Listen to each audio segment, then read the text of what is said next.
اگر چاہتے ہیں کہ کوئی ایسا عمل ہو جو رونگٹے کھڑے کر دینے والا عمل ہو، رونگٹے کھڑے کر دینے والا عمل ہو، رونگٹے کھڑے کر دینے والا عمل ہو، اگر آپ چاہتے ہیں کوئی ایسا عمل ہو تو ایک بار سورت اخلاص قل ہو اللہ پڑھے، صرف ایک بار سورت اخلاص پڑھے، صرف ایک بار. اور جب پہنچے نا اللہ الصمد قل هو اللہ احد اللہ الصمد. میں یہاں بھونٹ پورا میں کچھ دن رہا اور ایک صاحب میرے پاس آئے، مجھ سے کہنے لگے کہ میرے اوپر کسی نے ایک ایسا کالا جن اور ایسا خطرناک جن مسلط کیا ہے کہ جو میں آنکھوں سے دیکھتا ہوں اور میری بیوی آنکھوں دیکھتی ہے، بچوں کو نظر نہیں آتا، کوئی گھر میں آئے اس کو نظر نہیں آتا، میں آنکھوں میں دیکھتا ہوں. کہنے لگا ایسے دیوار کے اندر چلا جاتا ہے، پھر دیوار سے باہر نکل آتا ہے، چھت کے اندر جاتا ہے اور چھت پھٹتی محسوس ہوتی ہے، ہم ڈر کے بعض اوقات ہٹ جاتے ہیں کہ چھت پھٹی ہے گر نہ جائے، پھر وہ مل جاتی ہے، پھر ایسے چلا جاتا ہے.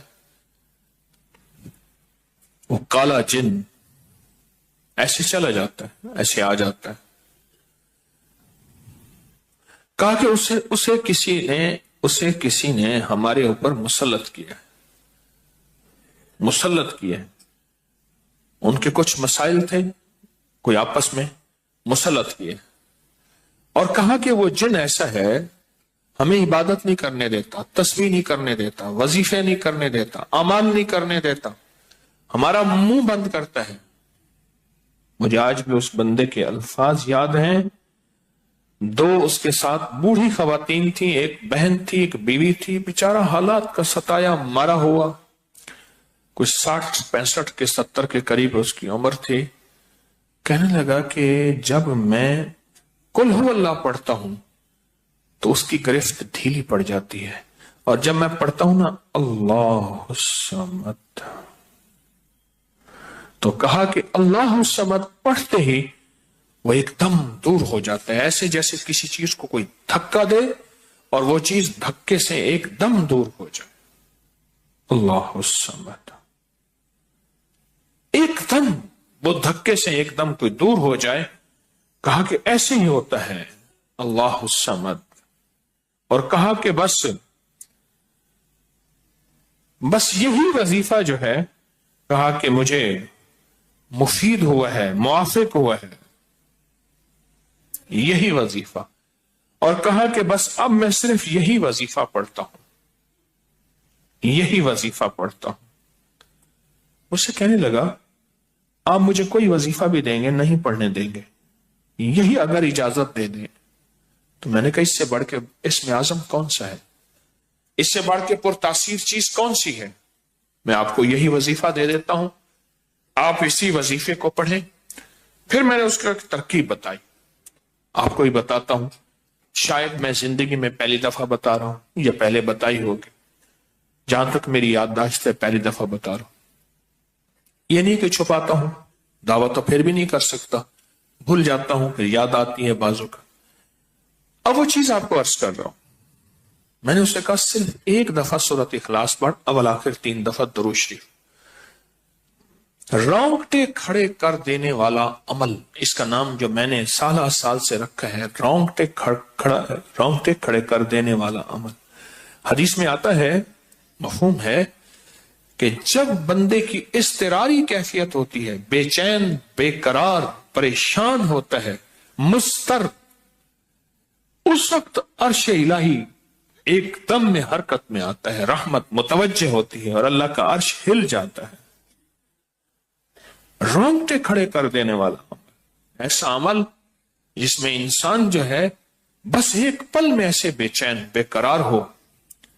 اس کی ترکیب یہ ہے کہ والا پھر درود پاک 3 بار، ایک دفعہ سورۃ اخلاص پڑھیں، اور پڑھ کے جب اللہ الصمد پہ پہنچے نا تو اس کو ہلکا ہلکا دل میں دہرائیں، اللہ الصمد اللہ الصمد، دہرائیں، توجہ سے دہراتے جائیں. پہلے الفاظ آتے ہیں غور سے سنیے گا، پہلے الفاظ آتے ہیں، پھر کیفیات آتی، پہلے الفاظ آتے ہیں پھر کیفیات آتی ہیں، پہلے الفاظ آتے ہیں۔ انسان پہلے الفاظ سے، بچہ نا، اسی بچے کو آپ ایسے لوگوں میں، بچے کو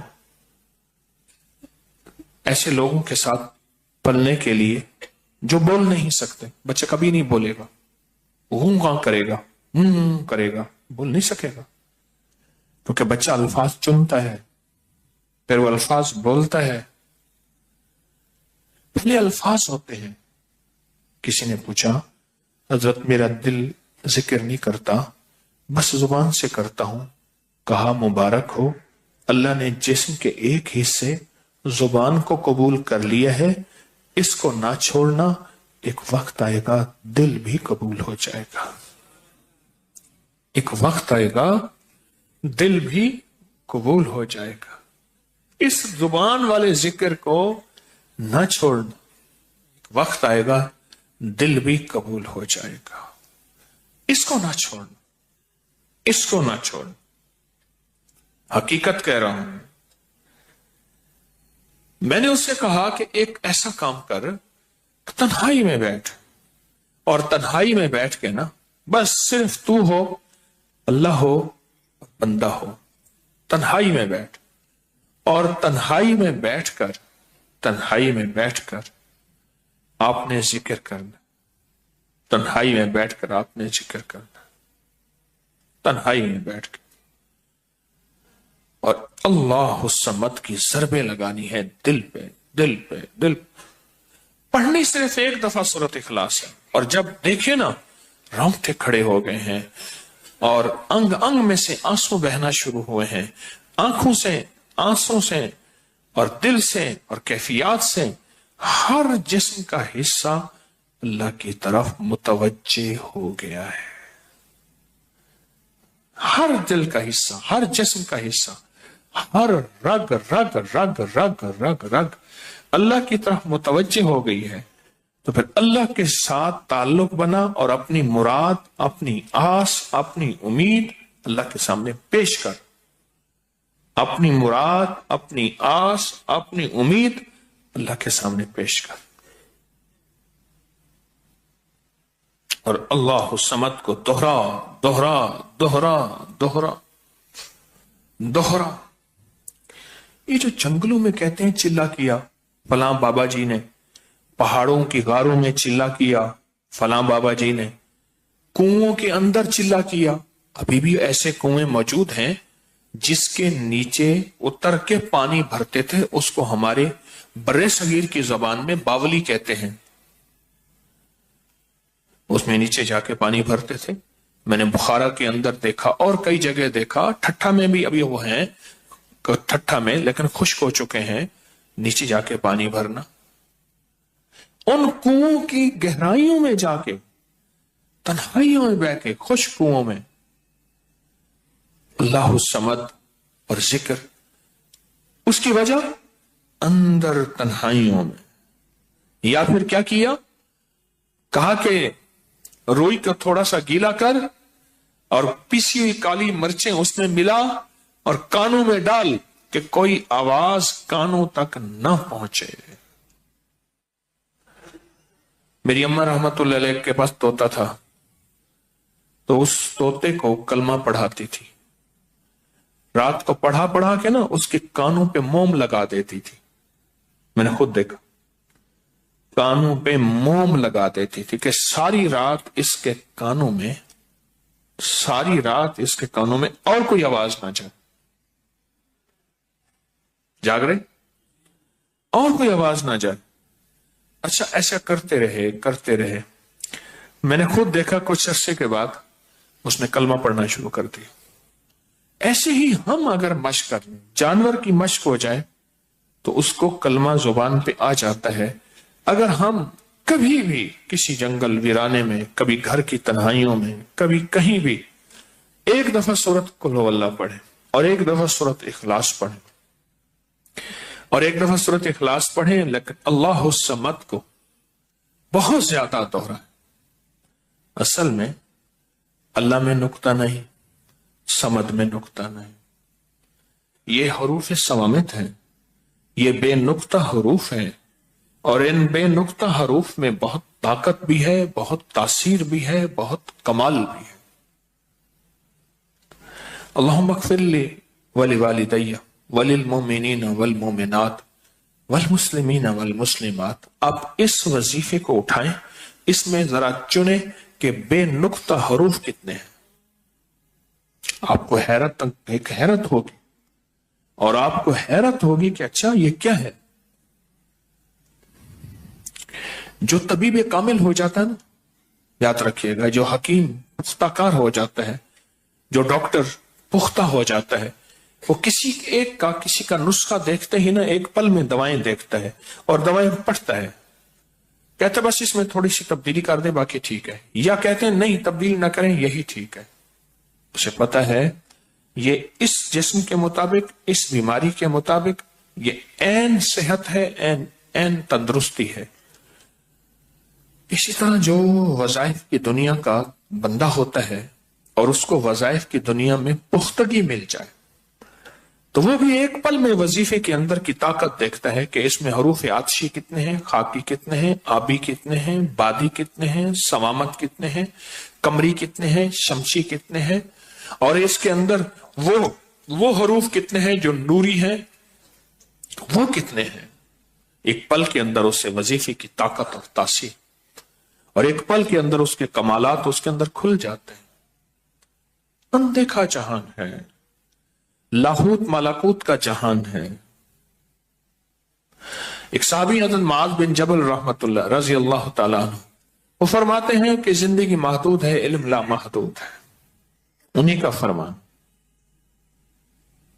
شاید انہی کا فرمان ہے کہ زندگی محدود ہے، علم لا محدود۔ تو جو علم لا محدود ہے اس کو ہم نے اپنی عقل سے سمجھنے کی کوشش کریں، اپنے شعور سے سمجھنے کی کوشش کریں، اپنے احساس اور ادراک سے سمجھنے کی کوشش کریں تو نہیں سمجھ سکتے۔ علم ہے ہی لا محدود، اس کی حد نہیں ہے۔ کبھی اگر آپ رونگٹے کھڑے کر دینے والے عمل کو چاہیں نا تو بیٹھ کے اس کی مشق کر لیں۔ دوسری یا تیسری مشق کے اندر آپ کو توجہات مل جائیں گی، ایک پل میں وجدان مل جائے، آپ حیران ہوں گے یہ کیا ہوا، اتنا جلد مجھے توجہ مل گئی، ساری عمر میں بڑی بڑی دعائیں مانگتا رہا، کبھی توجہ نہ ملی، کبھی کیا نہ ملی، توجہ نہ ملی، اور پل کے اندر اتنی مجھے توجہ مل گئی، اب حیران ہو جائیں گے۔ اللہ الصمد، جب اس کو انسان وجدان